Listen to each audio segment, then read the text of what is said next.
இது இன்னைக்கு நேத்தெல்லாம் நடக்கலங்க. 1972லயே நடந்து முடிஞ்சிருச்சு. எப்போ எம்ஜிஆர் அவர்கள் கட்சி ஆரம்பிச்சாங்களோ அப்பவே அது ஒரு கூத்தாடி கட்சி. எப்போ எம்ஜிஆர் அவர்களுக்கு பின்னாடி அத்தனை மக்கள் திரண்டு நின்னாங்களோ அப்பவே அது ஒரு கூத்தாடி கும்பல். நடிகர் கட்சின்னு சொன்ன ஒருத்தர் அதுக்கப்புறம் எம்ஜிஆர் கூடயே போய் சேர்ந்துட்டாரு. இன்னொருத்தர் இவரெல்லாம் ஒரு ரவுண்டு தாங்க வருவாரு, ரெண்டாவது ரவுண்ட்லாம் காணாம போயிடுவாருன்னு சொல்ல இன்னொருத்தர் அதுக்கப்புறம் போய் எம்ஜிஆர் கிட்டே போய் சேர்ந்துட்டாரு. சோ இந்த மாதிரி இவங்க ரெண்டு பேர் மட்டும் இல்ல, ஒட்டுமொத்த தமிழ்நாட்டு மக்களும் எம்ஜிஆர் அவர்கள் கூட தானே போய் சேர்ந்தாங்க.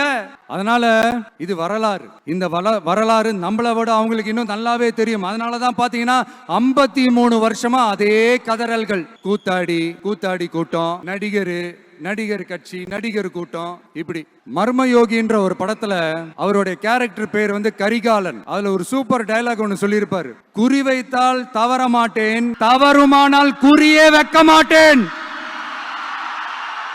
இதெல்லாம் யாருக்கு சொல்றோம், எதுக்கு சொல்றோம்னு புரிய வேண்டியவங்களுக்கு புரிஞ்சா நல்லா இருக்கும்.